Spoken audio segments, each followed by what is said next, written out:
Algonquin Provincial Park was established in 1893.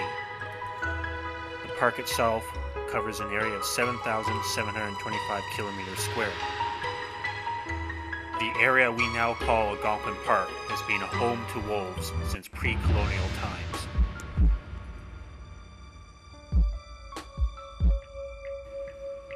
In 1960, wolves were protected from hunting and trapping within the park boundaries.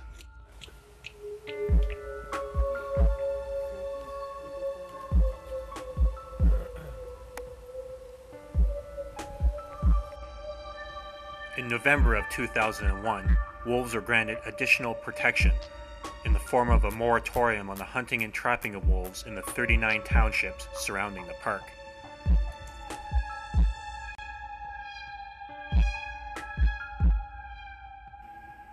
Despite the long history of the wolf in the Algonquin Park area, to this very day, Algonquin Park wolf management has been a politically charged issue in which a variety of interest groups, each with a different set of values and motivations, are often at odds with one another. Some groups believe that the Algonquin Park wolf population is in danger of extinction and should be protected accordingly, while others strongly disagree. Thus, depending on whether you love or hate the wolf, the risk may be decreasing wolf populations or increasing wolf populations respectively. Why does this disagreement exist? Is it due to the way the wolf is portrayed in North American culture? Or is it due to a lack of reliable information available to the general public? Or is it simply due to the urban-rural divide? Or is it a combination of all of these factors? Amidst these extremes, the scientists of wolf management continue to generate new knowledge. But how effective is this knowledge in dispelling misconceptions or changing people's values regarding the wolves?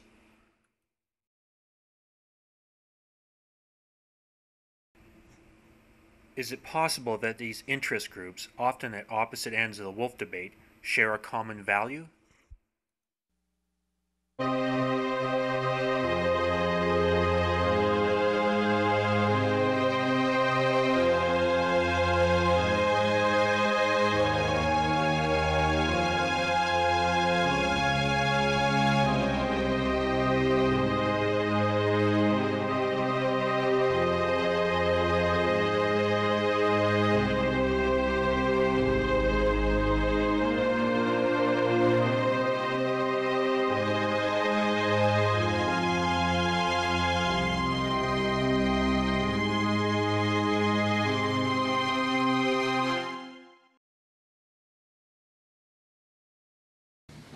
On-camera interviews were conducted using digital video technology. I just think that they're beautiful. A member from each interest group was interviewed, including environmentalists, loggers, trappers, tourism, farmers, First Nations, and last but not least, a selection of scientists. In addition, on-the-street interviews were conducted in Toronto, a major urban center. Results were then compared to on-the-street interviews conducted in Barry's Bay, a small rural community at the southeast corner of the park. All interviews were conducted using predetermined questions in order to identify preconceived biases and how these biases differ between the interest groups, demonstrate whether or not science communication has been effective, and lastly, to determine if interest groups share any values regarding the wolf.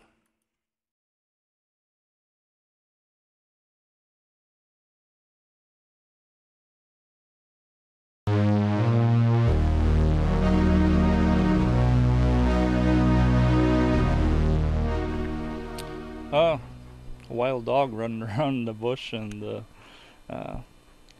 looking for food, just trying to survive. I look at it as one of our totems, as being Algonquin.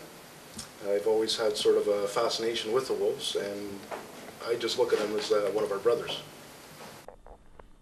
Well, it's not a, in my case, it means I got to go out there and investigate the, if the complaint come in, I have to go and investigate the kill and help the farmer out. There's a problem between the wolf and a human being. Okay. That's when I hear the word name wolf. That's my job. I got to go out there, and they call me, and I have to go right away. Well, wolf is my love. I think I automatically associate with howling too, and that's part of what we do in the research. But it's a symbol of the wilderness, much like the polar bear in the north. I worked on the wolf is a big symbol of what Algonquin's about. We named this place the Wolf Den, to answer your earlier question, because of a love of the wolves and our research both here and in Alberta. It bothers me. I don't like it. It's just fine. I don't like the word wolf. Don't bother me if it's out there in the wild, but their version of wild out here is not in the wild. You're in a residential area, and I don't think that there's room for a build-up of people and wolves in the same area. That's just not a good mix. The first thing that comes to mind is Canada. Wolves are a symbol of what we have in Canada that so many countries around the world don't have. And that's the inspirational side of what comes to mind when you hear the word wolf. I don't have an answer for that. Really? I mean, lately it's about controversy and so forth because that's my business. But I rather expected that question was there to evoke some sort of emotional kind of response or whatever. But I'm so guarded against that in this entire wolf debate that I'm not sure I actually have an answer that would satisfy you for that. Okay. That in itself is a good answer.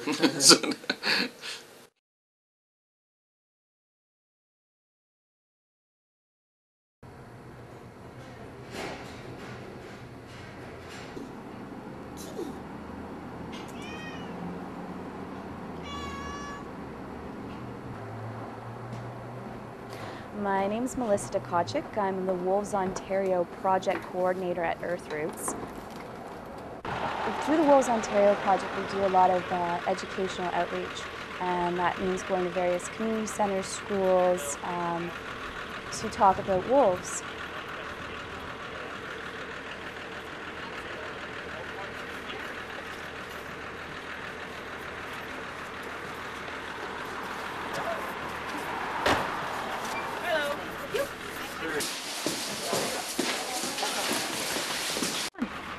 Throw a wolf face. Give her a growl. Is that your best one? No. Want to do an interview with me about wolves? Uh-huh. Come on. But I will get in trouble. Oh, will you get in trouble? Can I interview him about wolves for 2 seconds? Okay, sure. Yeah, I was going to send 2 out, but if you got one, then you only need 1 more? Yeah, great.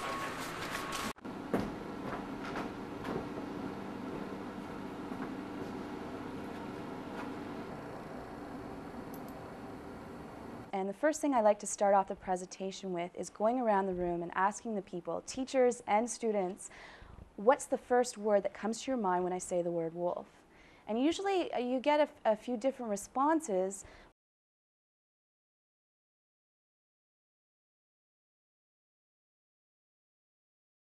Dangerous. Amazing. Dangerous. Scary. Prey. I'm a predator. I think of them as a scary animal because of their teeth and because it's easy for them to kill other animals. Yeah, really scary.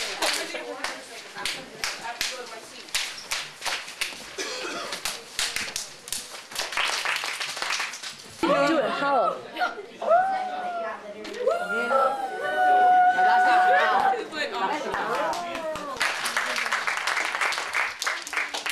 My name is Melissa, and I work with Earthroots. And Earthroots is an environmental group here in Toronto, and we work to protect wildlife and their habitat. And we created the Wolves Ontario project because there are no regulations or laws in place in this province to protect wolves. In fact, wolves are afforded less protection than raccoons, an animal that you see everywhere. So we also put together a slideshow and theatrical presentation for you today to explain why the government has not protected the wolf and why we think they should. Now, the wolf has been hated and feared for many years. So what better day than today, Valentine's Day, to change our heart for wolves?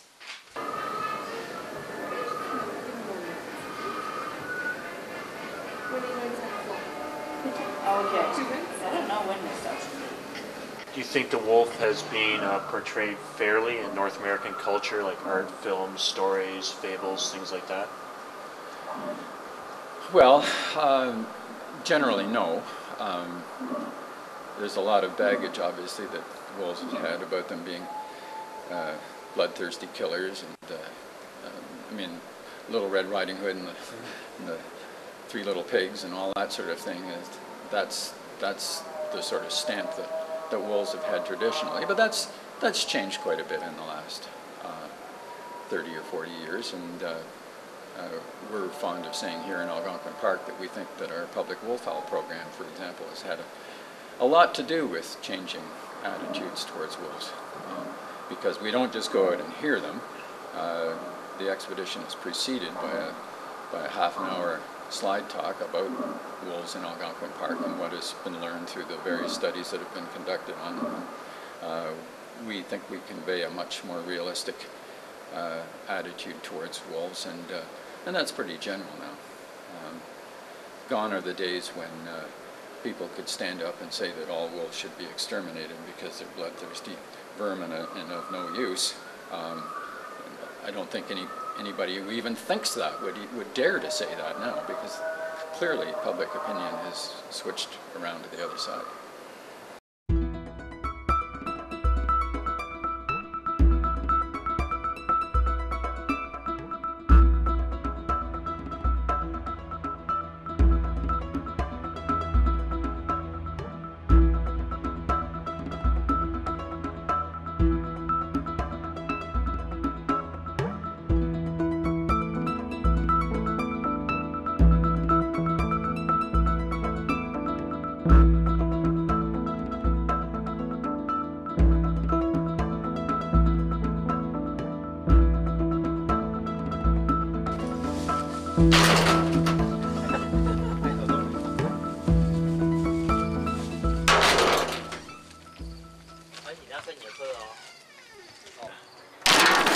I'm a volunteer. Oh, the garbage too. Yeah, the garbage come down. So yeah, background. I think the good news is that in the case of most predators, the attitudes are rapidly changing, and yeah, I don't think 30 years ago you would have seen coffee table books about wolves or, you know, as a desirable animal, and so that's definitely changed. We've gone from hunting the animals by plane and snowmobile to protecting them somewhat, and there's a long way to go in that area. But I think the public in general, especially the urban public, that's an interesting distinction to make, is that the urban public is quite positive about wolves now, because they're coming up from their environment, their urban environment. They're coming here and they want to see, you know, the rocks, the trees, the lakes, hear a wolf, see a bear, and have all of that. So they want them protected. To a certain extent, the people who live here are, in some cases, very much for wolves, in some cases, very much against them, and so there's still a lot of trapping, snaring, shooting of wolves that's going on.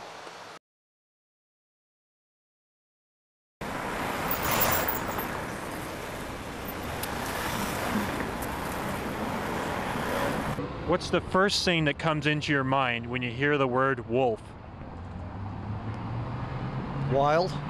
A picture of a wolf. Wolf, animal that has the right to be and exist as much as we do. Wilderness. Beautiful, endangered animal. It's wild animal. Right. So. Fear, I guess. Well, wild animal. Okay. Why is that? Endangered. Okay. Yeah, endangered species. It's getting less. Beautiful animals. Dog.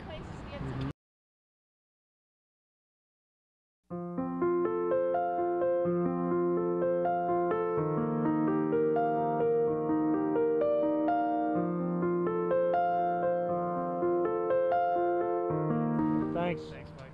Have a good day. Hi there. Hi. We're doing a documentary on Algonquin Park wolves. We're from York University. Would you be willing to answer 3 quick questions on camera about wolves? Certainly.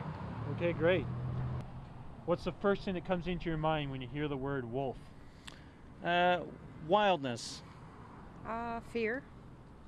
Wilderness. Okay. The wolf howl. Oh! Wolves, I'm scared of them. I stay away from them. Oh, their call. The howling. Yeah, the howling. Yeah, I agree with her. Same. Yeah. Your mother-in-law. Would you go on camera with that, or Pardon me? would you say that on camera, or? Well, she always cries wolf. Oh, really? Yeah, so that's the first thing that I think of when you're talking about my mother, or about wolf. Yes, go ahead. Ferocious, scary, especially since I can hear them from my parents' home in the summertime, and they're howling and everything. They're very close to the house. Yeah. Okay. The sound that they make, the howling. Oh, yeah? Well, you don't forget it. Right. It's a combination of eerie and what's that, and mystery to it, I guess. Okay. Yeah. I think it's very hard for environmental groups like Earth Roots that are based in the city, because that's where we can do the most outreach to the most number of people, where there's a lot of resources. It's very easy for people to criticize us for working in Toronto for protecting wolves when we don't own a farm near the area. And this is what I'd like to work on more, is really try hard to see things through different people's perspectives. And don't be bringing in some stupid rules and regulations from the cities for us rural people, because this is where all these rules are coming from the city, from the cities, the urban people, right, that are dictating to us, Yeah. And a lot of it just don't make sense. It's okay, they can do all they want. I mean, they have these wolf howls in Algonquin Park in the summertime, and all these people from the city go out to want to hear the wolf howl. Well, big deal to us. I mean, we hear them in the wintertime just about every night. Yeah. So it means nothing to us. When the wolves are down here, you hear a howl there, you hear a howl there. Oh, okay, that's fine. Yeah, it's quite a mess here yet with the kids. Yeah. These are muskrats that the boys do. Here's a muskrat, and it's done with the leather out. That's what you call case skinned. And the feet, these are the holes from the feet. All the grease and fat is taken off, and you're down to a nice clean skin. This here will be taken and sold at the auction house, and probably processed into a muskrat fur coat. This is all my 2 boys. This is all their work. That's a little deal that between father and sons I've made, that all the muskrat, whether I catch them or they catch them, they process them, and whatever money comes off the auction, that's theirs. So I just stand by and pass it on. So no need to provide him with allowance, like in a... It's like an allowance, yeah. And it's a lot of fun besides. It's not... there's a bit of work, but a lot of enjoyment spending the time outdoors. Keeps them away from the TV. That's right. And actually, you can't... It's very hard for somebody that lives down here to justify what goes on in Queen's Park or any place in Toronto or Ottawa or wherever all these rules and regulations come from, when some of those people never do step out into the country. They make their rules and regulations looking over a desk on a piece of paper and a pen and just thinking, well, maybe this would be nice. This would be a perfect world if we done this and that. But you got to take into consideration the people that are involved in the rural areas and their livelihood and their ways of life. You got to take that into consideration, and that's been falling to the side. I don't think there's a lot of the groups actually think of that when they're pushing all their rules and regulations.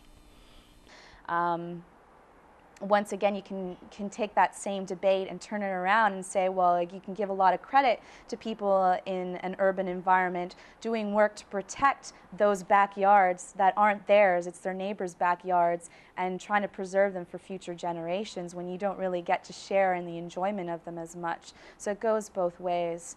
In a lot of environmental issues in Ontario, not just the wolf thing, there's always this, this way of framing it as the North against the South, and that holds some truth, and it needs to be looked at, and we need to be more focused on gathering more perspectives from living in different areas of the province.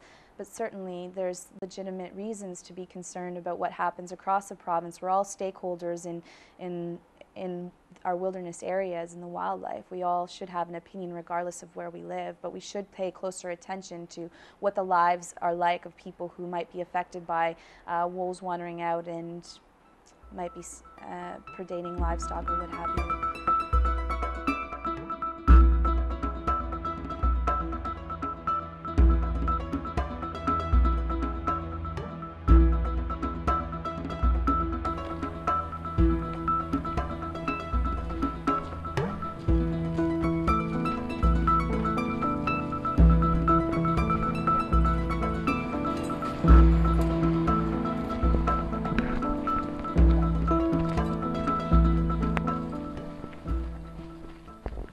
This dog here, he could tell you a lot of stories. That brown one, that's my dog. He can tell you a lot of about the wolves. The wolves would bring him right to the house here.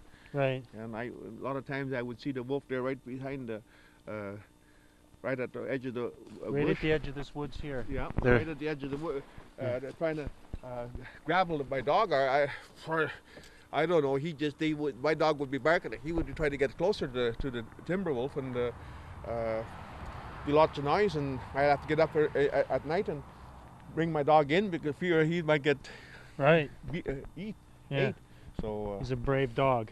He doesn't like wolves. Even when they're howling up here, he starts to howl. Oh yeah. He starts to bark and at them, and he just don't like wolves.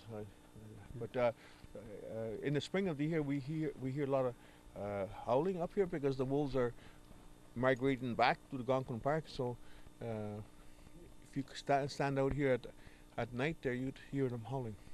And here is some of the pictures that I have to take representing my application to the municipality and to the Ministry of Natural Resources.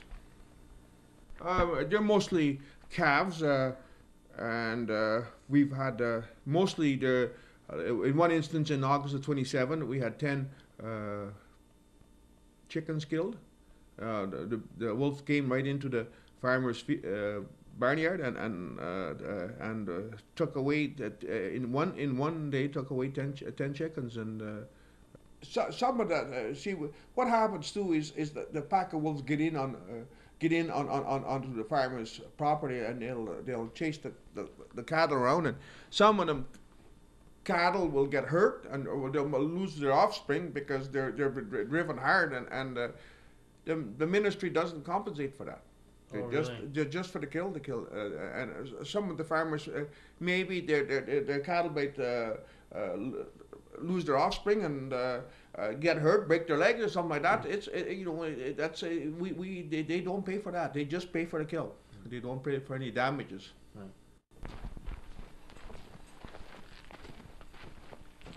I don't know which peat Oh, I'll pick up this. Bring it. This is our bottling pan. We put all our filters on top of here, and this is the final procedure. And from here on, we put it into the bottles. Well, the final procedure is probably poured over pancakes. That's correct. Yeah. What's your favorite way to serve up the maple syrup? And this is medium grade syrup, and we pulled off 5 gallons yesterday, and this is the end result. It's nice clear syrup, and there's no sediment in it, and we're proud of our product. Right. And how do you feel about the way the wolf has been represented in stories, folklore, films, artwork? It's about 90% of it is all wrote up and done up in a manner where they like to see the public, they like the public to hear what most of these people want them to hear, not facts, and that bothers me. Now, where does all this fear and hate come from? Any ideas? Stories. What kind of stories? Yes? Little Red Riding Hood. Little Red Riding Hood? The Three Little Pigs? Any others? Werewolves. Werewolves. There are so many of them. Aesop's Fables, The Boy Who Cried Wolf, Peter and the Wolf, Julia and the Wolf. There's pretty much everyone who's been with the wolf, and it hasn't been a good story. In each case, the wolf has been cast as the big bad villain. Now, who would like to go in the woods alone after reading a story like Little Red Riding Hood? A story about a wolf who eats little girls and even their grandmother. Let's see what really happens.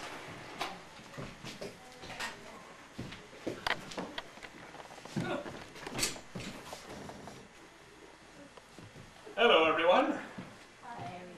How's it going? I'm the wolf.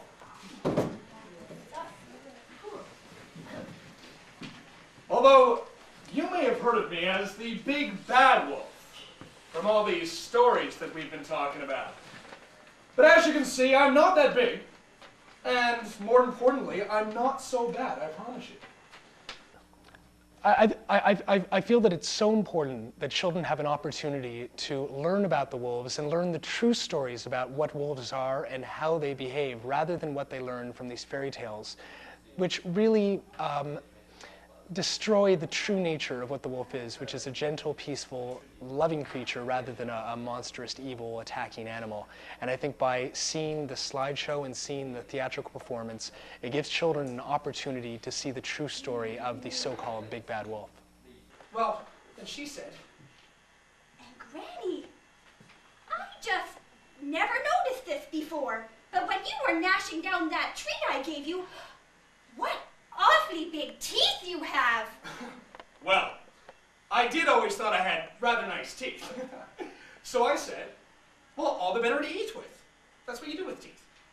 Well, she must have misheard me, because she thought I said, all the better to eat you with. Well, this apparently didn't go over very well, because then she said...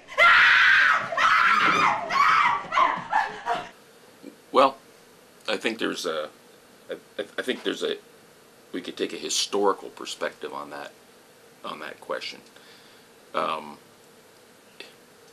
Really, cultural outlets like music and stories and art, from my perspective as just a dumb scientist, just have to do with expressing people's feelings about things. So, I mean, I'm really kind of ambivalent about the old literature. I know lots of people blame it for the views that people today hold about wolves and so forth. I don't really take that point of view. If you look at those cultural outlets for people's feelings, I see that more as a reflection, a result, not a cause, of the way people felt about wolves. So, sure, in days gone by, when humans had a different interaction with the wilderness and elements of it, for survival and so forth, you can see how wolves were portrayed. If you look at these old fairy tales and so forth about the way wolves are portrayed, I think they reflect a sentiment that one could perhaps justify in its day. So it's hard now to sit and think critically about that. I also give people more credit these days than to be sort of influenced by those old images of wolves and early Disney movies of things with long snouts and saliva dripping off of big canines and so forth. I just give people more credit than that. I don't think the anti-hunting sentiment of these days can be traced to the movie Bambi or anything else. I think these are really superficial explanations for what goes on.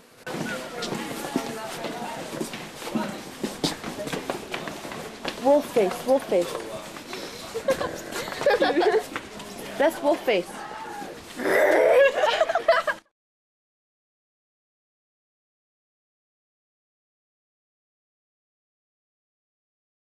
misunderstood. They were misunderstood. I think that they're a nice creature and that we should still protect them and that poaching isn't very good. I think that they're a good creature, and I don't consider them dangerous anymore. I consider them cute and kind and nice. I think that they're really interesting, like their way of life and the way that their society comes so close to the way humans live, like in a family. It's added a bit more of an opinion into what I originally thought, because I thought that wolves should be protected and they should be treated sort of like how humans are treated, and they should have rights as we do. I think they're pretty endangered, and we as humans need to help the wolves and maybe stop polluting so they can stop being endangered, because that's one of the most important animals there are in the woods and in the wilderness. Well, I used to think that they were all vicious creatures and everything. They would attack if you attack them. But now, after that presentation, it just seems like they're not vicious at all. They just do mind their own business and don't have anything to do with us.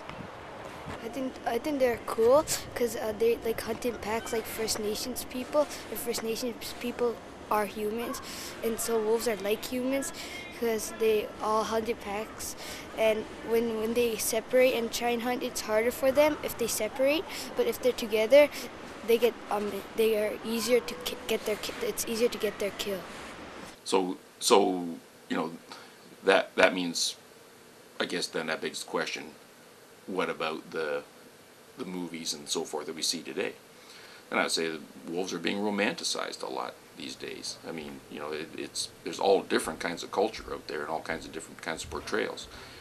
I could just as easily, I think, argue that the way wolves are portrayed in a lot of movies today is overly simplistic the other way. It doesn't portray wolves any better.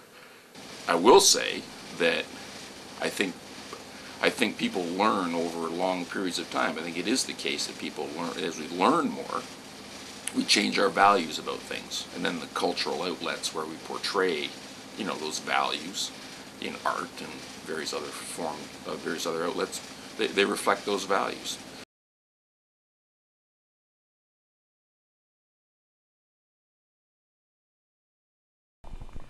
Realistic? I haven't heard any realistic information. Well, I shouldn't really say that, because there was a researcher in there, Pimlott, I believe it Doug was. Pimlott, yeah, prior earlier, to Doug, John T. Burge. Yes, he was a very nice gentleman, and at least he was honest. He gave you facts. When he done research, it was as he seen it, not what he wanted you to hear. Right.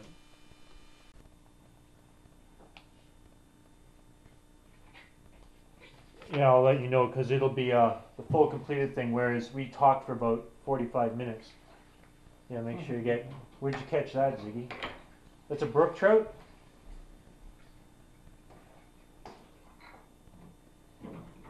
In my spare time, Yeah. I'm retired, I can catch this 4-pound speckled trout. And this was caught very close by. Yeah. You getting any sound? I don't know. Oh, you don't have any. Wait till I get some more fish. I got some nice fish. Bring them up here. Eh? Bring them up here. It's got a nice walleye over here. You hold this. I've got one on my wall about that I'll let size. Ziggy hold this. Yeah. This comes from the lake that you're looking out in front here. Oh yeah, let's have a look at that. Yeah, that's nice.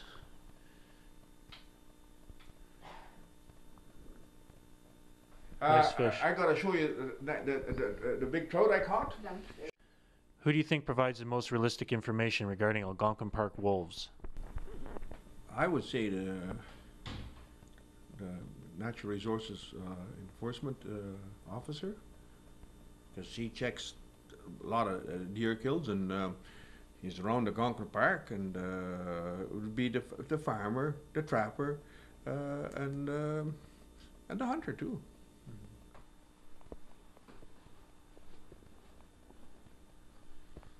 Well, it's another lake trout. Yeah, this Nice is the one I looking caught. fish. This is the hole I caught it in. Yeah. Here are some of the bucks I've shot. And, Yeah. it's an enjoyment for me when you go out in the fall of the year and get the deer and bring some home, some venison and some good old stories that you tell at the hunting camp and some polar bear here. Yeah, no, this is just shot this locally. No, that's just given to me. Just a part of a polar bear, and like I say, hunting and fishing is part of our everybody's heritage down here. You know, people do that, and they get a big enjoyment with that. A lot of people look forward to go hunting in the fall, and it's a day out for them, and get in with the guys and get in the hunting camps, and you know, that's, I guess, like it's a hobby, or it gets into your blood, and like making maple syrup for me, it gets into my blood, and I've been doing it, and I can't get out of it. What's that? Yeah. Is this good? Perfect.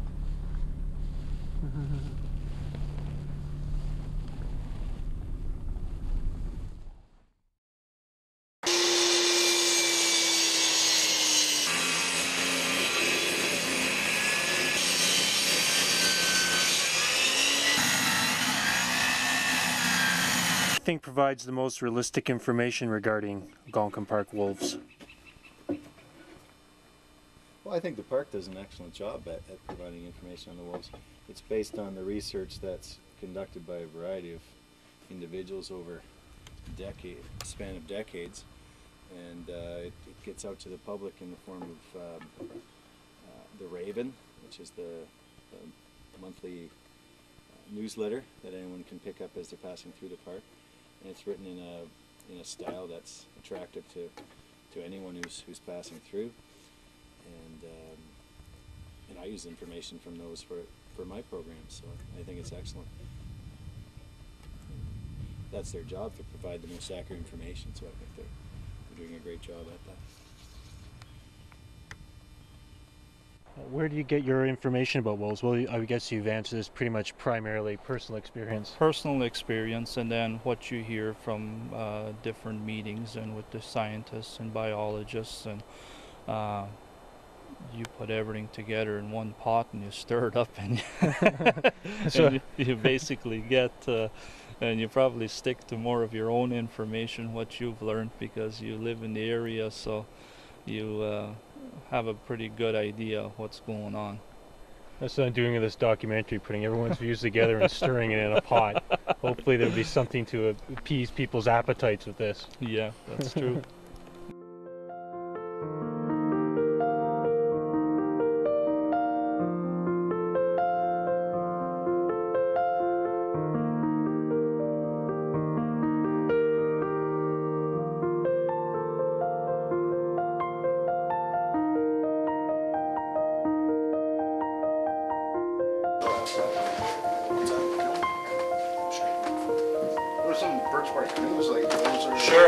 These are just some recent ones that were built by Stanley Sarsen. He had a couple of young lads there. Yeah. Just teaching them how to do birch bark canoes, just sort of passing down the trade. So they tried these out? Yeah, they're actually seaweed. So this is pine resin? No, it's spruce gum. Spruce gum. Yeah. Oh, okay. Spruce gum, everything's cedar, and all the lashings there. It's all spruce root. Not a nail in these. Who do you think provides the most realistic information regarding Algonquin Park wolves? I think that would probably be like a effort between everybody. I know the biologists like John and Mary's the Bears, for example. They provide a lot of information about the wolves.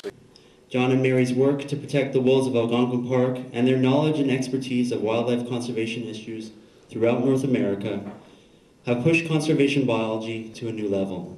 I am truly, truly grateful that John and Mary have joined the Earthroots team in helping out with the Wolves Ontario project. We've seen the beginning of their fruits of labor over the last 11, 12 years with the announcement today on the ban on hunting and trapping for 2.5 years around the park. That would not have been possible without John and Mary's work over the last decade.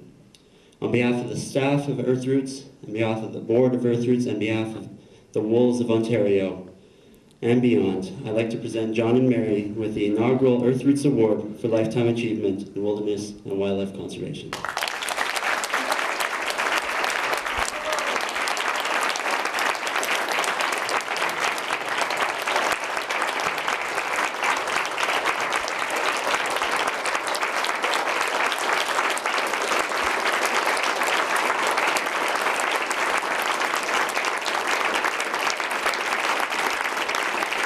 That's very kind of you, and we appreciate it very much.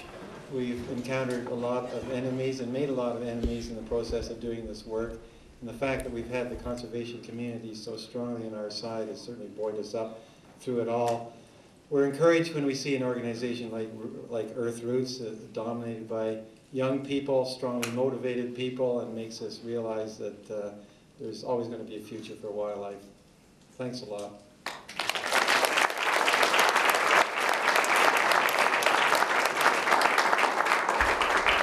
I'd like to second what John says, and also I'd like to commend Richard and his team, because they've really been working very vigilantly on this issue, and they've proven to be a force that's to be feared.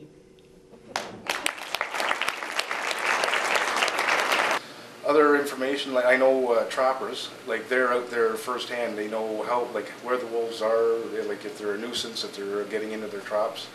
So, like I said, I think it's a joint effort between everybody that'll provide most information. Who do you think provides the most realistic information regarding wolves? We do. We do. Here it is. You're looking at it right here.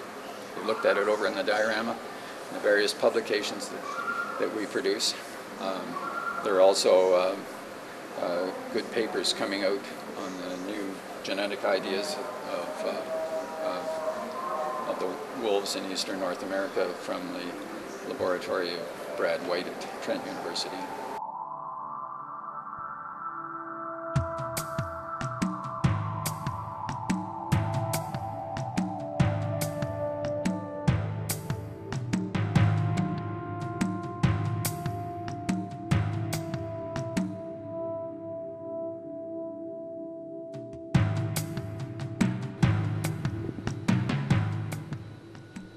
So, I don't know what you can get, but these instrumentations are where we do the DNA analysis, which helps us distinguish between the eastern wolf and the grey wolf. In particular, what we find in this area is that there is a mixture of three species. The western coyote first came into Ontario in around 1900s, and it moved eastwards and hybridized with the eastern wolf to make the eastern coyote. And so the eastern coyote is a larger coyote that we found in all of the open farmland areas between here really and now New Brunswick, and it's now finally arrived in Newfoundland. To the north, the eastern wolf has hybridized with the grey wolves. What type of wolf is found in Algonquin Park? It's an eastern wolf. This is a wolf that's different to the grey wolf, and we think it's the wolf that occupied all of the eastern side of North America prior to the colonists arriving in the 1600s. So we think that what we see in Algonquin is really the original colonial wolf, if you like, that the colonists first came across. Who do you think provides the most realistic information regarding Algonquin Park wolves? Well, I think, and polls show that the public thinks that non-governmental organizations are the most reliable source, more reliable than government. And the reason for that, I mean, you have to make your own choice about who you believe and what you believe.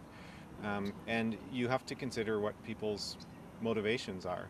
And there are, groups who are user groups who are representing a particular activity, and they're going to have their own spin on things that relates to their mission. Yes, when I was thinking about this question last night, my knee-jerk response was, I don't think anybody has a corner on realistic information. again, if I try hard to keep a high standard of a high scientific standard about this debate, then I would say that the various parties involved have each construed their particular view as realistic, but it's in the elements of the poles of that debate that we scientists find the grist for our mill, which is their untested assumptions, their beliefs that lead them, their experiences that lead them to believe what they believe. But perhaps there's no evidence for it, you see.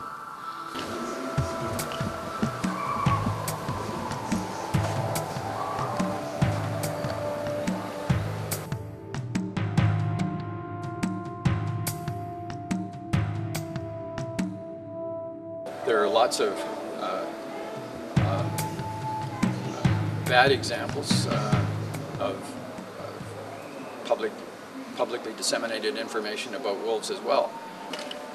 I mean, let's face it, there have been three fears that have been given a lot of currency about wolves in Algonquin Park. One is that they're restricted to the park.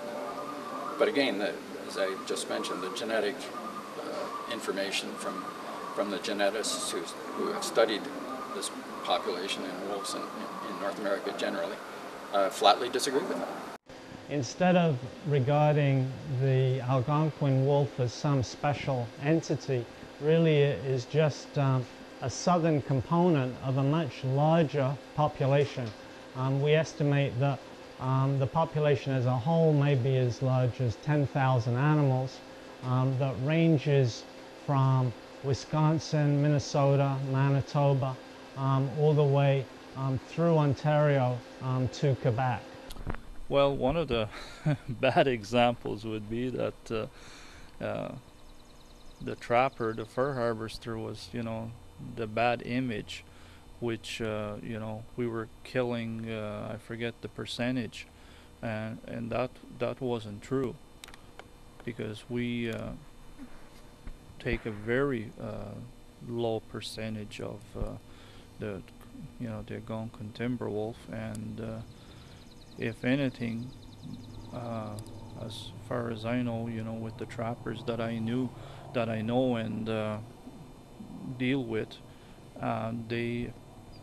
if you see any animal that is having problems, we tend to, instead of trapping it, we'd sooner see it, help it out any way we can, so it does survive.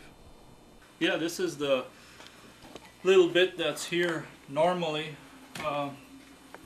This here beam on both sides, right from that corner here right across is full with fur hanging, and that includes your long hair, your foxes and your fisher and marten and mink and weasel, every variety, and you could have the odd coyote or wolf hanging. It's just depending.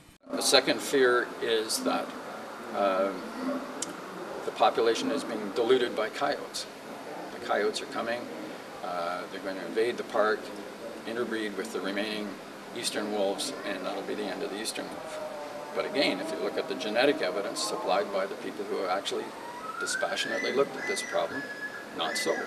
I think in Algonquin we're much more fortunate in that we've got an ecosystem that is going to select for a wolf and select against a coyote. And so that's when we do the genetic analysis, we see little evidence for present day movement of coyote genetic material into the park. I'm Michael Runts, and I'm a naturalist, so I guess I'm a bridge between a scientist and the general public.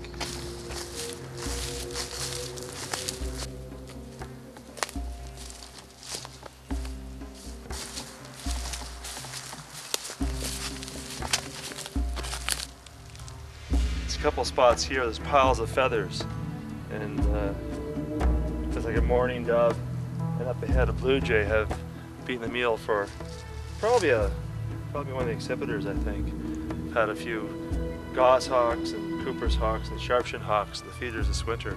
I think they've come back here and had their meals probably up here in these cedar trees.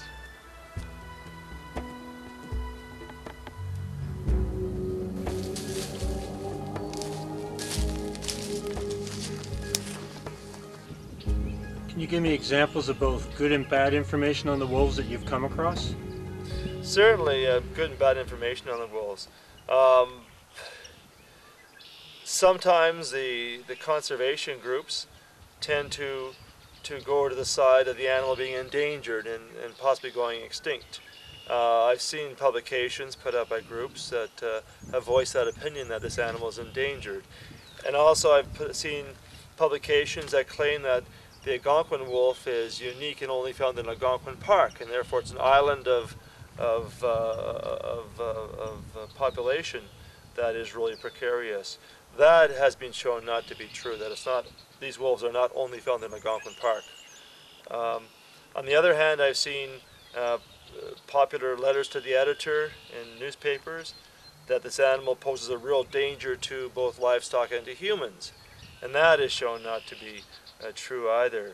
So on both sides of the coin, also too, there's been letters from local hunters and trappers that these wolves are killing all the animals, that they slaughter everything in sight, and that's a myth that goes back many centuries in its origin.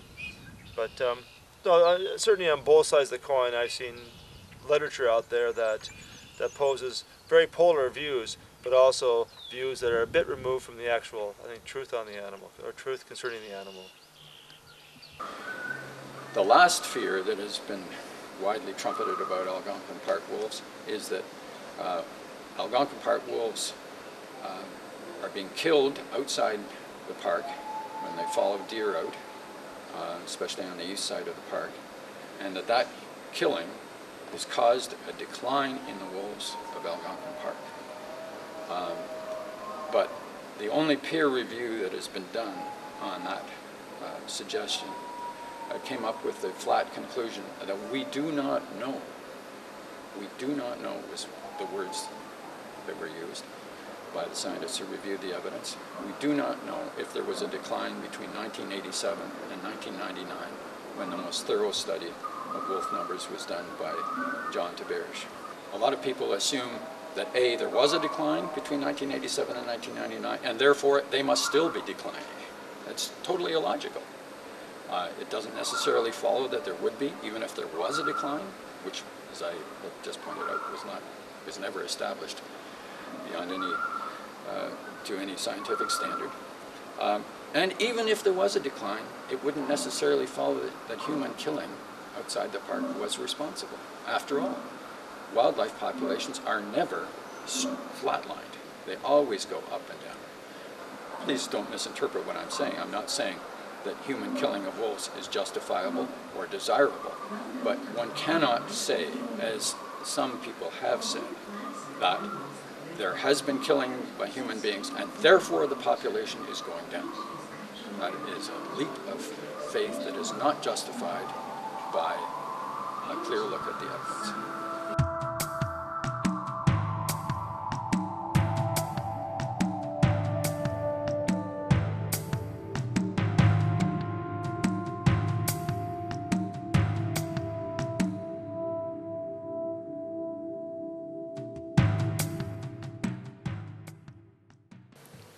Certainly, John Taberge believed that the wolf population was declining. A room full of scientists agreed that he had the best data set for wolf population, that it was among the best data sets for a particular wolf population that anyone had seen anywhere, but we didn't agree with the analysis of it. I think the initial information and the way the data were analyzed about the decline of the population, the data were analyzed poorly and selectively, in my view. There were inconsistencies in the way the data were analyzed and so forth. John Taberge made a very important discovery, finding that many of the packs, not all, but most of the packs on the east side of the park would make these temporary forays outside of the park, even crossing several other wolf pack territories to get to these deer yards outside the park. Kill a deer, eat the deer, and then go back to their territories, and they might do this several times in the winter. This had never been reported before, and it obviously put the wolves in some exposure to death from humans while they were outside the park. And that was an important discovery. But to therefore say that it happens with all park wolves, well, we just don't know. We have to get the evidence. Now, as you know, Dr. Brent Patterson is now studying the wolves of western Algonquin Park. My understanding is that he has found little to no evidence that the packs are migratory on the west side of the park, that they're sedentary.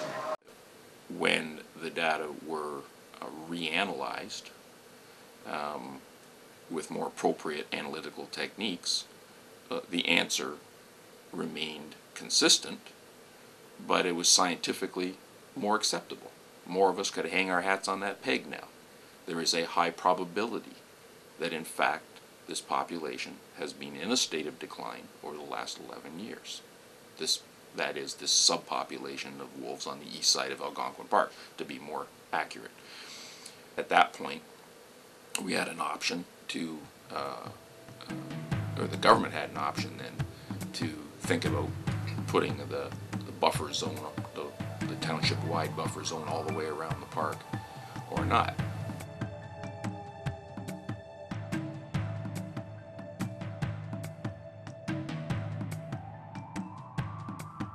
They have to produce the evidence. It's not good enough for Brad White or John Taberge or Dan Strickland or anybody else to say this is the case.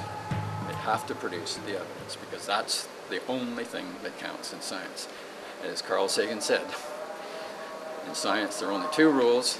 Evidence counts for everything and authority counts for nothing. So we must not just blindly accept the authority of anybody. We have to insist on their evidence. When it's a question of facts. When it's a question of values, hey, everybody can have their own values. There's nothing much you can say about it. You may say that Algonquin Park should be paved over and painted purple with yellow polka dots, and if that's your value, well, I'm sorry, I disagree with you, but I can't prove you wrong. You're not wrong. A value cannot be wrong. But if you say that the moon is square, well, I'm sorry, you're wrong, because it is a fact that the moon is round. What do you think is the biggest threat to Algonquin Park wolves? The naturalist and the scientist. That's just because of the misinformation. That's right.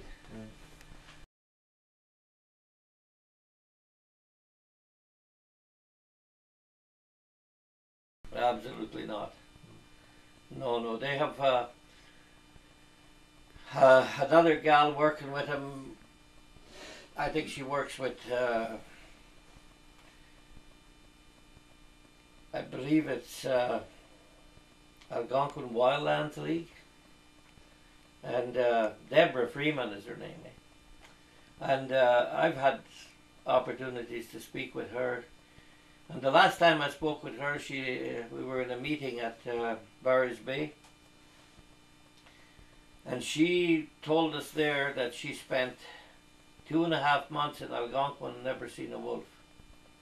I have a hard time to believe that kind of thing. I was working there at the very same time, and I could see sometimes 2 or 3 on my way in.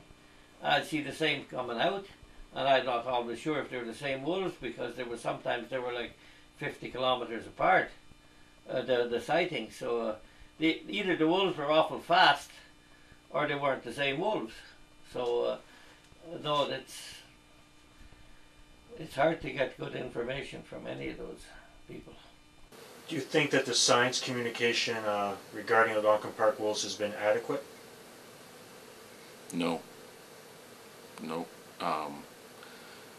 I don't. Various outlets get a hold of the story, they interview people to one side of the story, or they tend to interview people with extreme views on either end of the story, right? The media doesn't typically want to get it, not the daily media, and probably not even certain, popular magazines, want to get into much of an analysis of these issues. what happens with a lot of the scientists' information, it's only available to the select few. And what tends to happen is if there's something there that they don't want us to know, we won't find out about it. And that's the sad part, you know. They sometimes want to paint a picture that's only perfect to certain people's eyes. And it should be drawn out the way it actually is, instead of trying to have a fairy tale, you know. For example, you pick up Seasons magazine and there'll be a big picture of John Theberge and all his perspective, and he's a hero for saving the wolves and this, that, and the other thing. Or you'll read in the papers that people with kids and sheep and dogs that live on the border of the park are less than thrilled with the idea of wolves running around. They have their point of view on the wolves and so forth, and all this makes for good press. Is the story about the workshop and the debates that happened there, and the scientific struggle that went on in that workshop between all the proponents around the table of different points of view? The hunters and trappers were there. So where's the story about that? Maybe nobody wants to read it. I think that's the story. See, but nobody else does. That's what I'm trying to capture this documentary. I hope someone wants to watch it. That's all. Well, don't say I didn't warn you.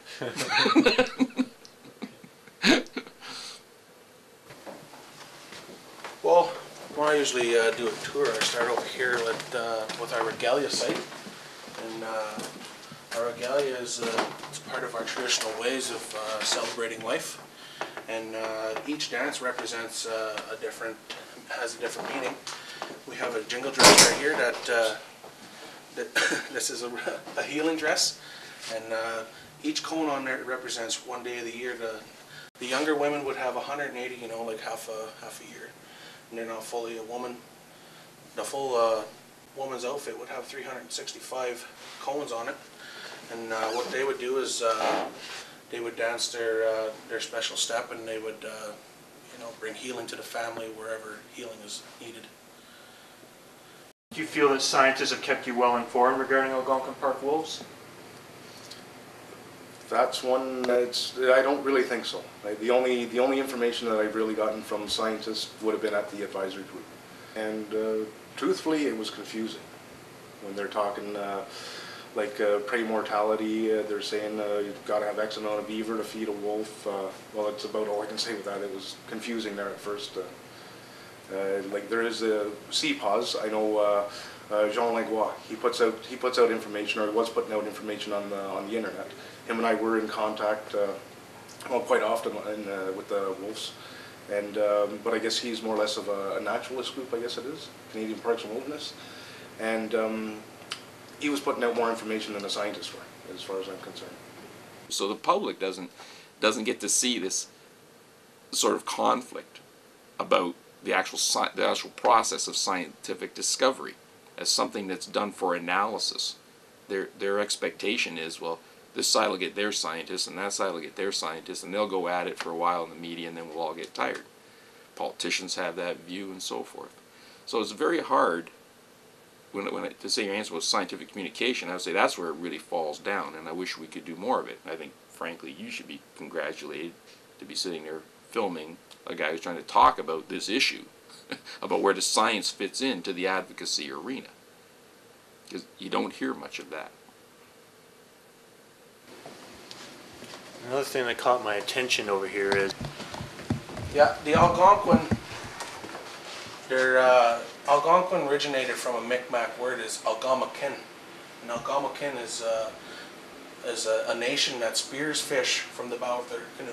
That's what Algonquin means. Oh, that's interesting. And the Algonquin name, our real name is Kitchissippi Rini. That's our tribe name, Kitchissippi.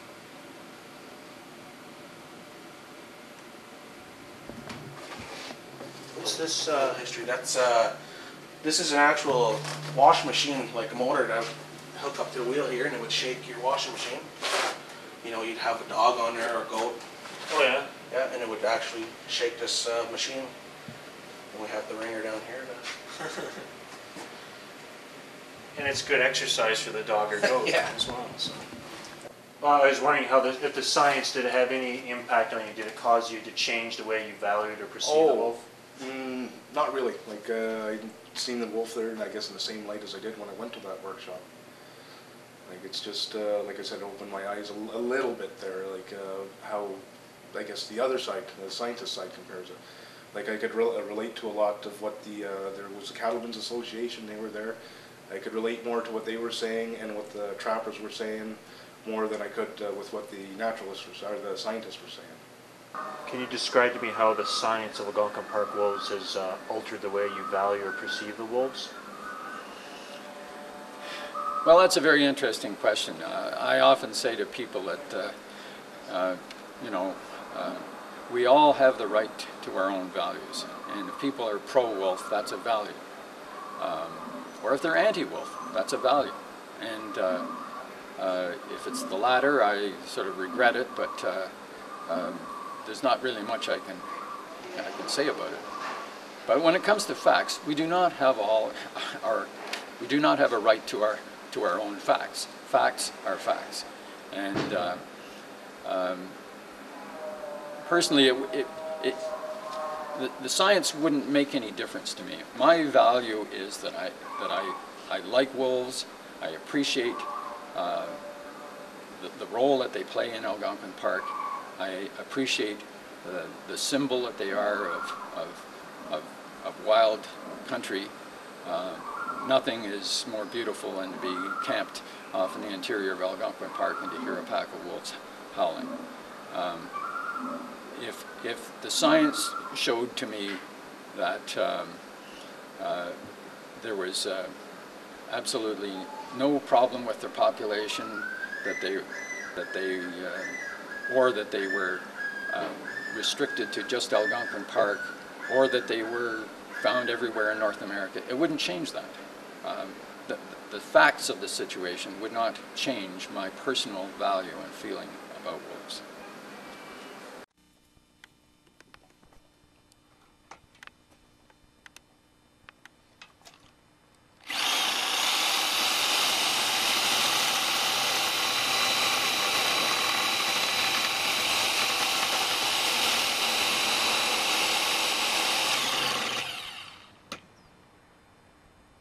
Anything that would change your current view of wolves?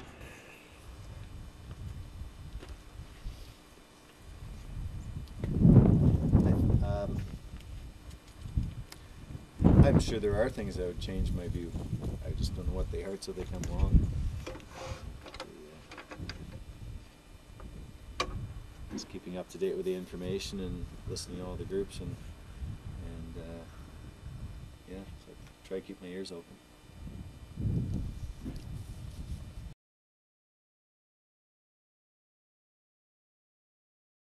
When researchers got together with environmental groups and raised awareness to the fact that this rare wolf species was being hunted and trapped outside the park, and they wanted to save the wolf, this was the reaction. This is one of Dr. Taberge's radio calling wolves. It was put up on a pole with a sign that says, "Do not dare us."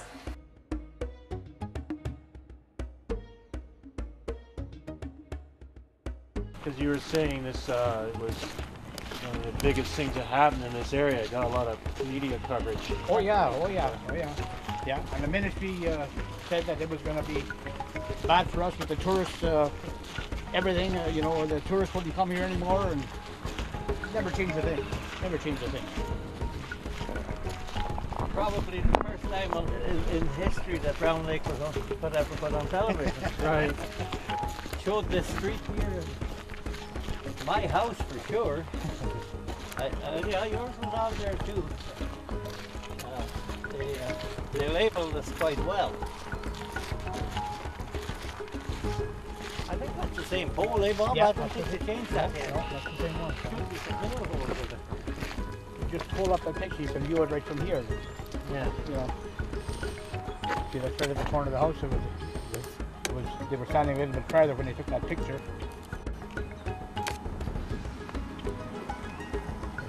the upper window. And but it was very, very visible there when I stopped here at the stop sign. I can imagine. It was right there. Yeah. Looking at you early in the morning, looking at that.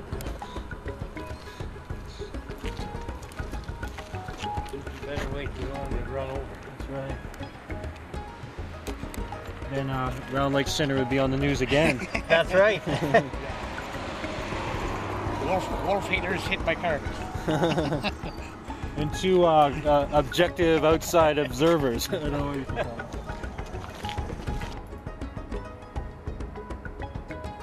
When the Algonquin wolf decision came out, and we heard that there was a full year-round ban on hunting and trapping, this is exactly what Earthroots asked for.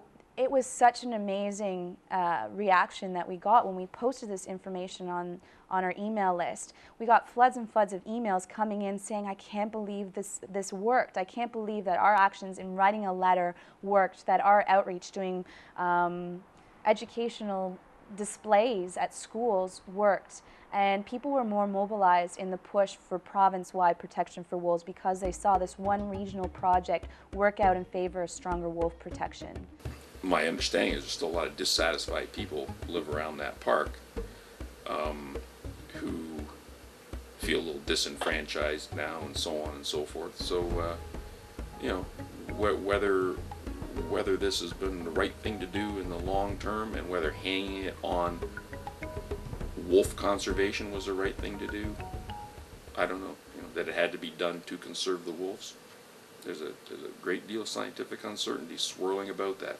If the wolves persist, you know, the likes of people who were pressing for the buffer will see, it worked. And the others will say, oh, there's no evidence that they wouldn't have persisted even without it. And the public would never see that mechanism, that sort of thought going around in the background. No. No. Public doesn't see that kind of thought going around in the background. And so the uncertainty lingers. And probably rise up again. These things have a way of coming around again and biting us. Was someone living in here at the time? Oh yeah. They're quite old people. They never heard a thing.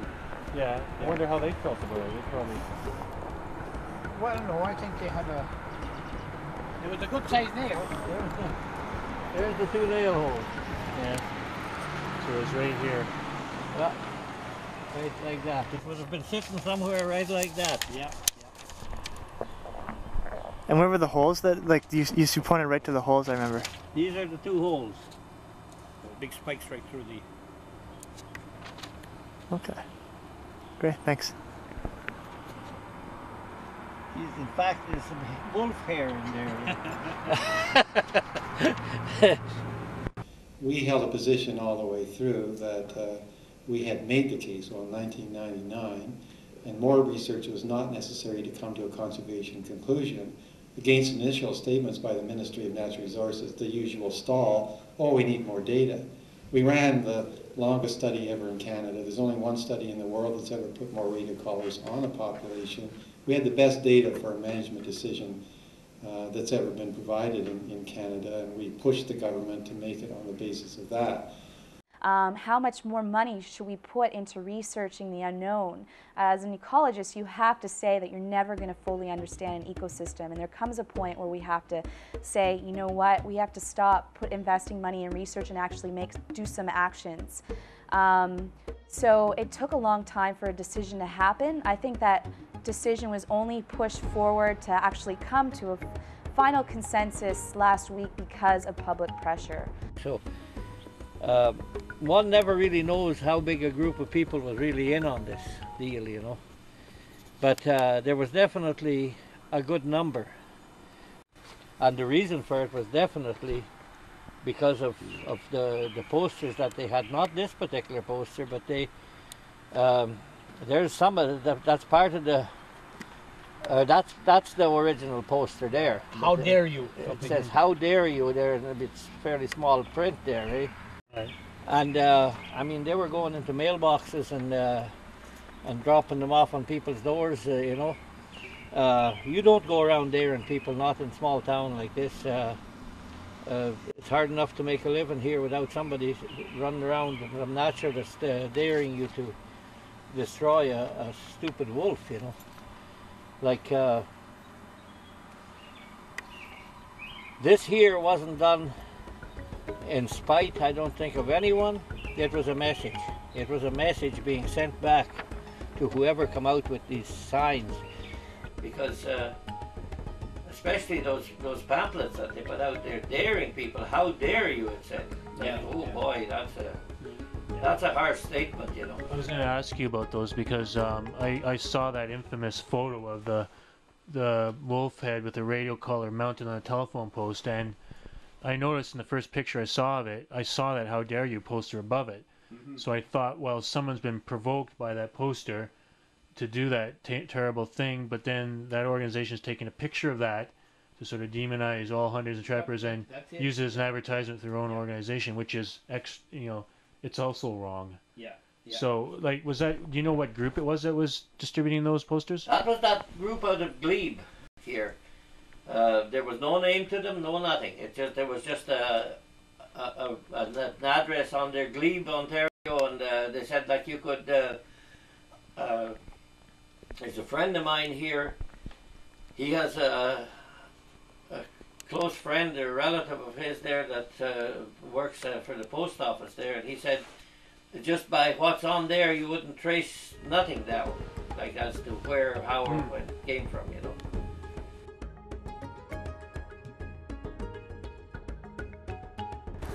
I was wondering who removed the wolf head. One of the CEOs here. Oh, yeah. Blake Simpson. He spent a lot. Yeah, Blake Simpson was the one that done the pulling here. Yeah, no, I was here talking to him, and he asked me if I knew who did it. What am I going to tell him? Yes, I do. I thought you were going to say it was me. Yeah, I was pointing that way. Yeah, no, it happened and it happened. You know, that's not the only one. I mean, that wolf didn't suffer when they cut the head off. It was already dead. You know. Yeah, they didn't cut the head off while he was running. No. It was obviously shot. So, and I guess, you know, with the collar being on it, they felt it was the perfect message there. And what better place could they find than here to put it up? So, you know.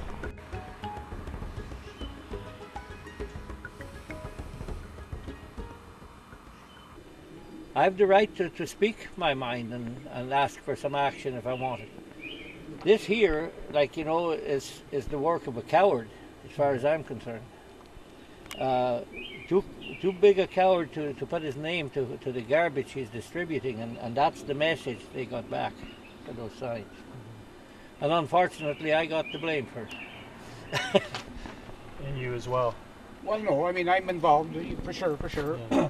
But I mean, I've got letters in the mail. I mean, with no name signed. You know, I mean, it didn't bother me. But I mean, they're all a bunch of chicken shits. You know, it's what it is. Just like Sammy said. I mean, they haven't got the guts to put their name. You know. No. I mean, it's just crazy. Just crazy. Yeah. And this here, I don't even know how legal that is. Like to put somebody's name and phone number out there. I don't think it's legal. And no, I mean, Andy Chepeski, I mean, he's a respectable doctor, retired doctor from Verge Bay. I mean, he would, you know, he knows all about wolves because he did a survey. Well, I think you know about it years ago with somebody. Pimlott. Yeah. Wolf survey years ago. So I mean, why do you even put his name? Wolf haters, Andy Chepeski. You know. Advocacy is important. Okay. It's about people expressing their views and their values and so forth. It defines the poles of an argument. The danger in advocacy is when people purport to be trying to analyze something as sort of being the truth is one of these views or another. The truth often lies in the middle between poles in these extreme kind of debates, right? So, sure, advocacy defines the arena within which the analysis takes place, but the analysis what goes on almost behind the scenes. It's the debate that's front and center. It's these people, and then people find themselves taking sides based on information that's bandied back and forth by in any kind of contest of views like this, and forming their opinions often based on unreliable knowledge. And for us, in the scientific community, it has to be about exposing that unreliable knowledge. So advocacy, to me, from a scientific perspective, is important in describing kind of the parameters and delineating the unknowns that create the argument. And it's in there that we find, it's in that, I call it the radical middle ground, where we find the stuff of our business, or should find the stuff of our business.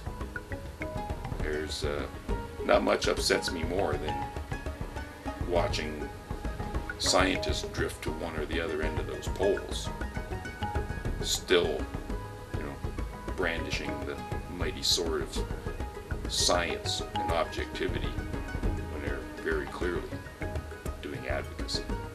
Advocacy science is an oxymoron. Period.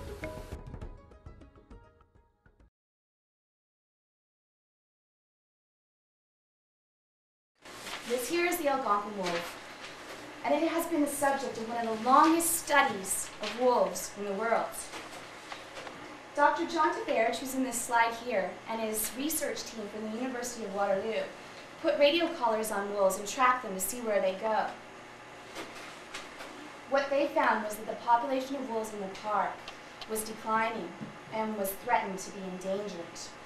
So what the researchers found, that as the wolves followed deer, their favorite food in the wintertime, outside of the park to a deer wintering yard, a place where there's more vegetation and browse for the deer, they were being killed because some people didn't like the fact that they ate deer or were scared of them. All these different fears we have of the wolf. So has Bob, has he ever seen any wolves around his property here? Oh yeah, lots here. Yeah. Earlier this year, no, this year was good.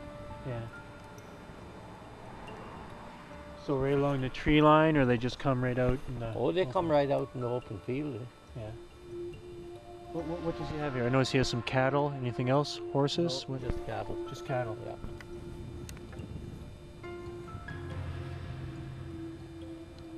Yeah, that deer is coming back. Oh no, is it? I think it's going away. I can't tell what it is. It is. It's... Do you see that deer? Yeah, I see him. He's coming. There's a lot of them.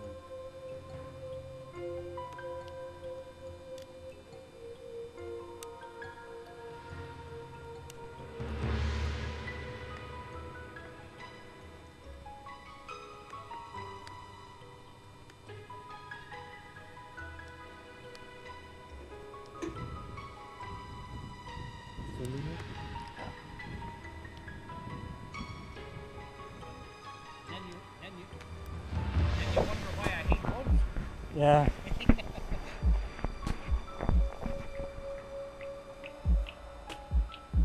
Look at the deer coming in there. Yeah.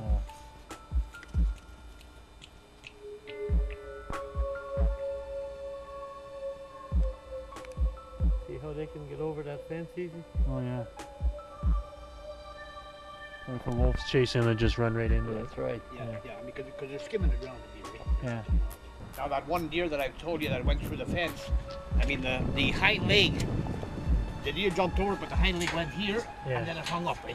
Yeah. That was the end on the end of that field there, and that's where the wolves got it.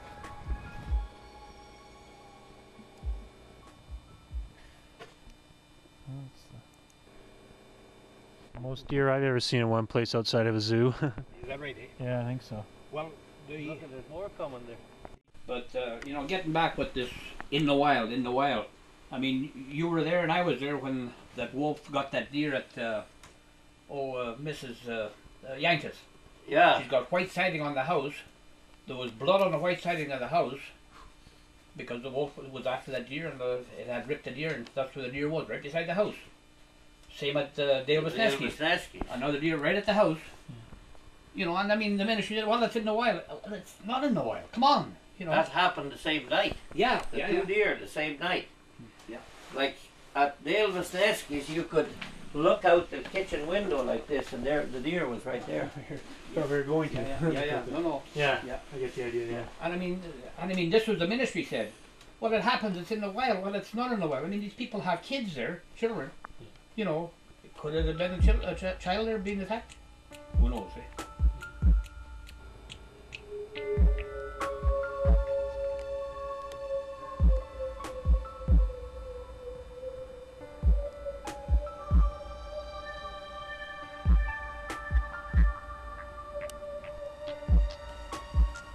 I worked in Algonquin Park for 26 years. I worked there longer than that, but 26 years in consecutive years. And I was in there 5 days a week, and sometimes on the weekend, one of the days on the weekend, either Saturday or Sunday. And I would be in there from any time after 5 in the morning till sometimes 8 at night before I got out of there. And I, at any point, did not see a shortage of wolves. Algonquin Park has about 150 wolves in it, and we think there may be, at the most optimistic, twice that number outside the park in the immediate vicinity. So you're talking something like 500 animals, which would make it one of the most endangered canids in the world. And when he starts giving you these figures, like there's 150 wolves, you know, left on the east side of the park. Yeah. Well, he can take that back to Toronto and tell that to every naturalist that lives there. And sell it, probably for a big price. I don't care. Do as he wishes. But he certainly won't sell that product in this part of the country.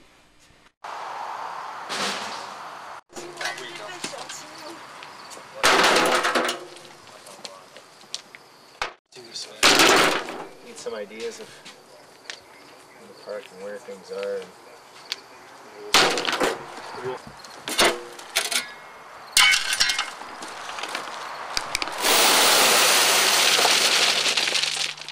Do you support hunting and trapping of the wolves at all? I support hunting and trapping in general. I don't support hunting and trapping of wolves in this area because, as I said, the population is small, isolated, and threatened.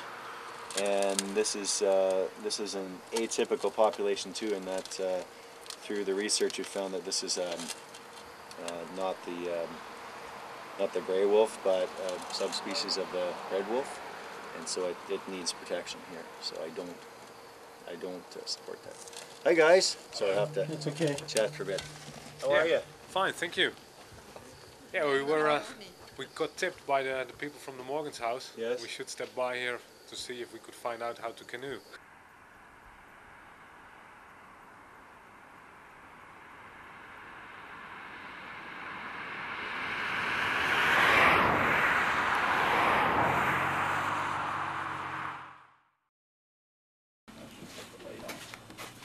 Some fur that I've been saving, different kinds, for a guy had asked me, he does fly fishing. Oh, right, yeah. And he was looking for some fur to use for making his flies. Right. So like there's beaver and a bit of fisher, otter. Here's a bit of from a wolf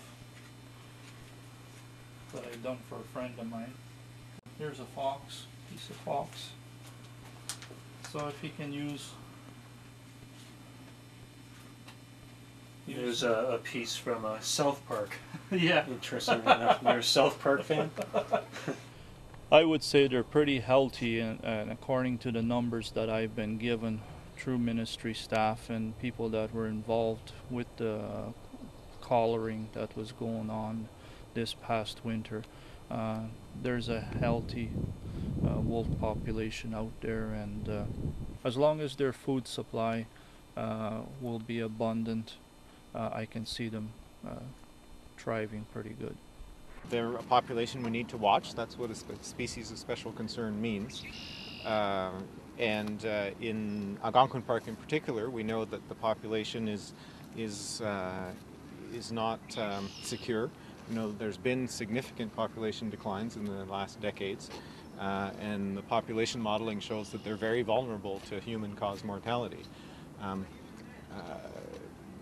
And the real point, I think, is that we have to learn to not wait until something is almost extinct before we start to do something. I mean, that, frankly, is the management we have today in Ontario.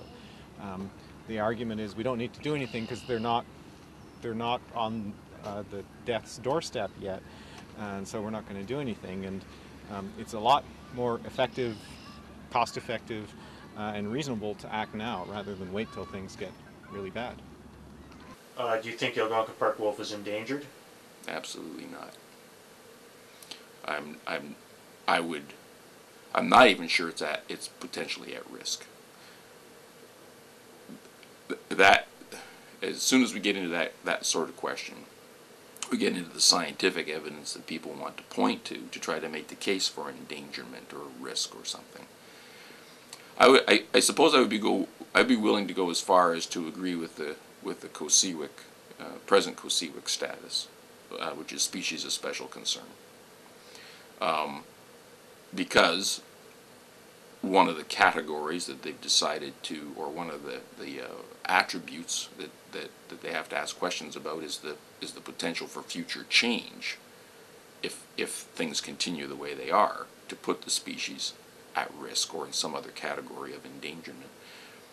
And if human land use alterations and pressures from human land use continue to increase in that part of central Ontario and further north and so forth, sure, then given that, I could reasonably make the prediction that there's the species, or that particular form of canid is potentially at risk.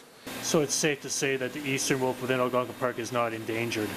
No, it's just as I said, one part of a larger population. There's probably 200 to 300 animals within the park. They are breeding with animals to the west and the north. And as long as there isn't, as I said, a lot of development to the north of the park to cut off that connectivity, then we're optimistic about the future of the wolves in the park. Pretty spectacular, isn't it? Yeah. Do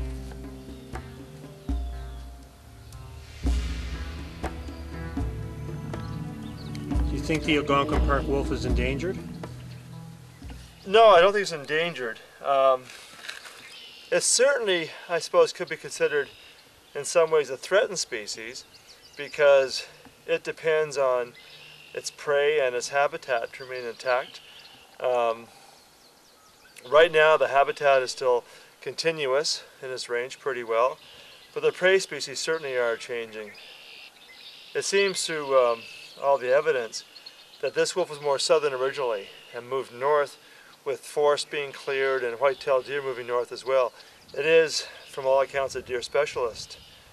But in the range where it's found currently, the forest habitat is maturing and becoming less prime for white-tailed deer, which do like more open, younger growth situations.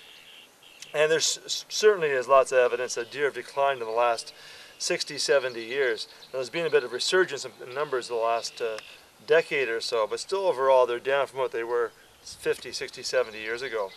So it seems likely that this eastern Canadian wolf, this new taxon, may be responding to decrease in prey numbers. A major mistake they made when they put this ban on hunting wolves in these 3 townships here. Up to that point, yes, I agree, I mentioned it earlier, that there was the odd wolf shot here and there. But I'll tell you, since that took place, I know people that hunt wolves that would have normally never probably taken the gun out of the house during the winter months. But it gave them a challenge and they used it. And you know, this is what's happening. They probably are losing more wolves now than they ever did. Right. Now they put a moratorium on here. What good is it? Nobody claims these for food. So I mean, if that wolf dies, he's dead. If they find him, they got a bunch of bones to look at. But what happened or where the problem came from, they'll never know. I mean, people are literally fed up with bureaucrats today. And I mean, it's not only in the wolf situation, we're getting that from every angle. It's just one bureaucrat leaves and two more pounce in on some other issue. So people kind of take matters in their own hands and look after these things. I mean, myself personally, I mean, if I'm hunting in November in the where I hunt White Mountain area, and I see a wolf chasing a deer, what do you think I'm going to shoot at? I wouldn't want to venture a guess. Well, it'll be the one coming behind. Yeah. This is my attitude now. Yeah. Yeah. I mean, no. This is what happened. This is a lot of hunters here. Yeah. You know. So people, like you mentioned, normally wouldn't shoot the wolves because there's no value for them to do so, are doing so now is more of like a political statement, almost a statement of they That's feel. Right. Oh yeah, for sure. There's a challenge out there for people to, you know. Yeah. Lay it here on the. This is your. That's a 280 conibear, and the way it operates.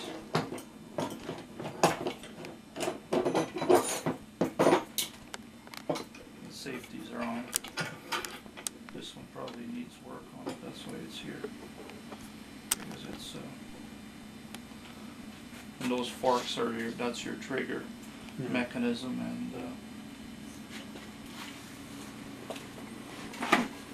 the safeties are on, so it's not going to do anything. But when the animal comes through, like beaver, most of these are all used underwater, under ice.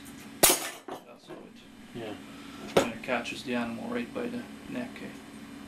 But the safeties are on, and so it didn't. Otherwise, there'd be grooves in the handle right here. Right. These are your 330 Magnum, and it closes right tight. See, they close right tight. There's no room for air when you're playing around with these, because it'll hold you by your hair. If you got caught by the hair, you know, unless you pull the hair out by the roots, you're caught. So there's these here, as you can see, you know, they won't close right tight, but these here have the extra welded bars, and state of the art. The hunters, being a hunter, I don't think I've yet to have seen, you know, a live wolf running through the bush while hunting. And I know they were saying that it was, you know, a lot of wolves were killed by hunters. I disagree with that. It's I think it's far and few between. See, my boys, they have there's all different ones that they had made. Like you can see if you go on that side, there's gone fishing, gone hunting, and gone trapping, eh?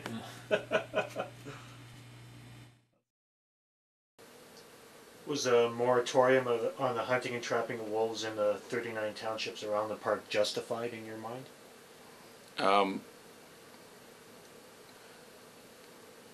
At the time, I would say no.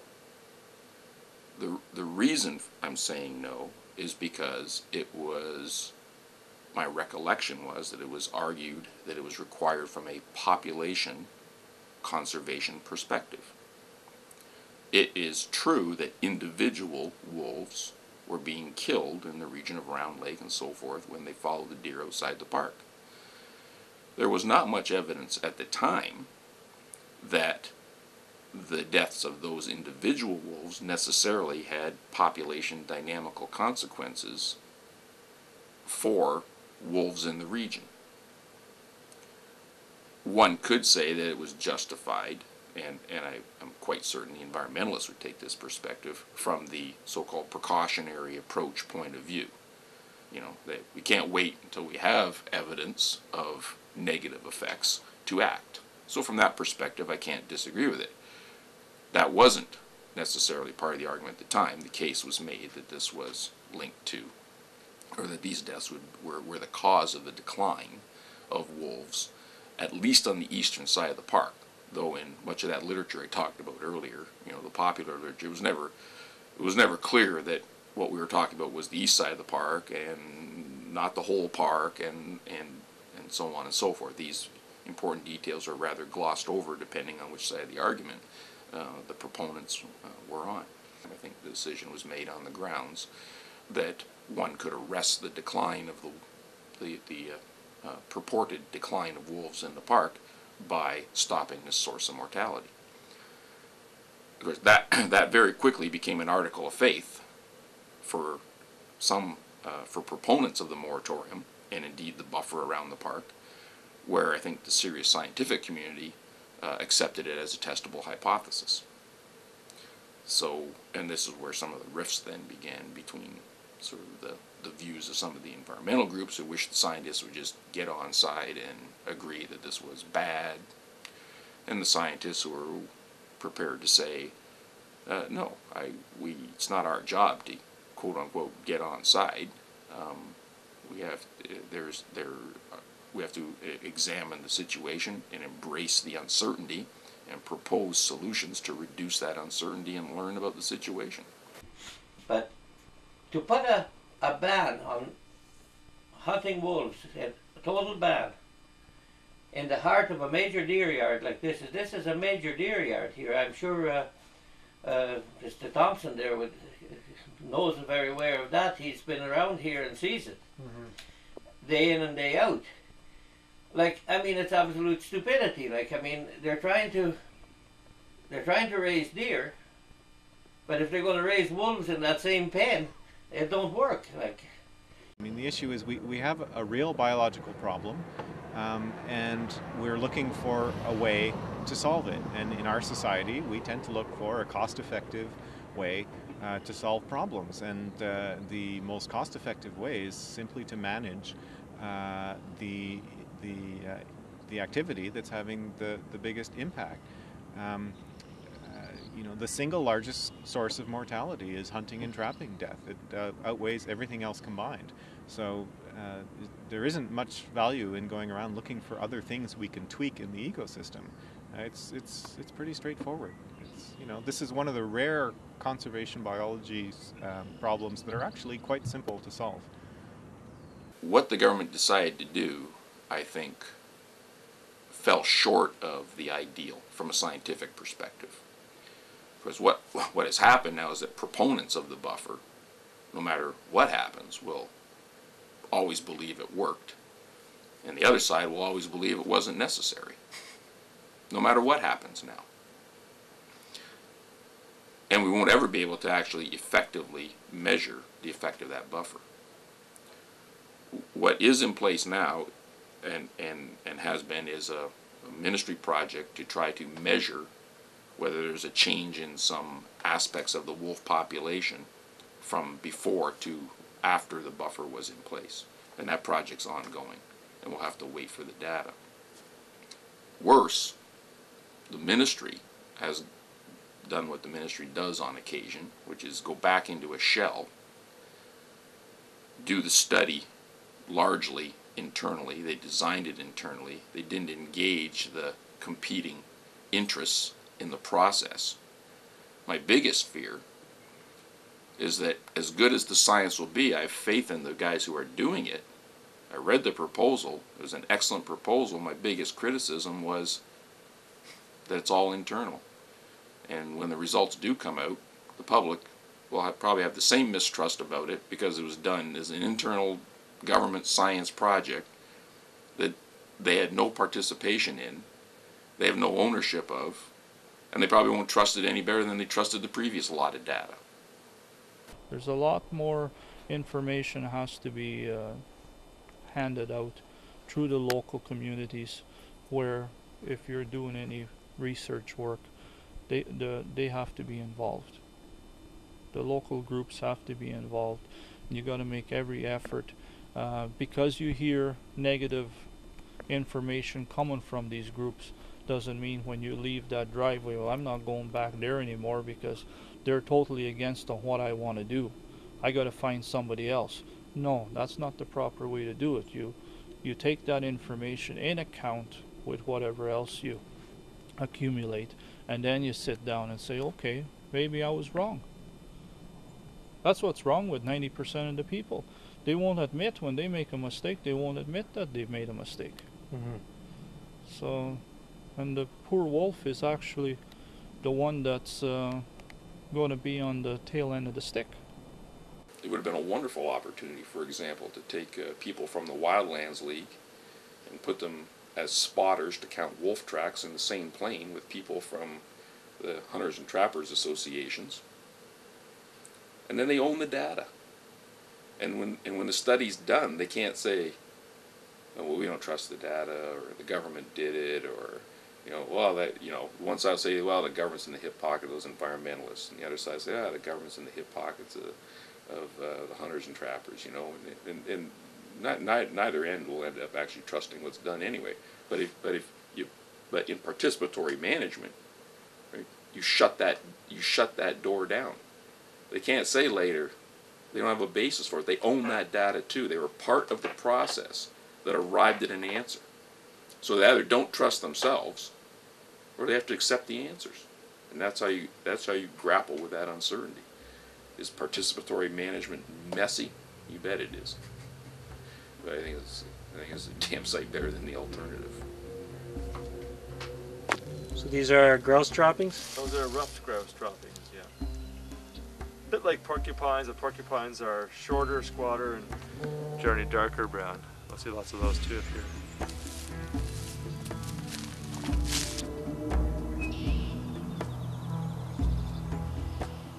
"22 turtles down below, sunning themselves right now on 2 logs.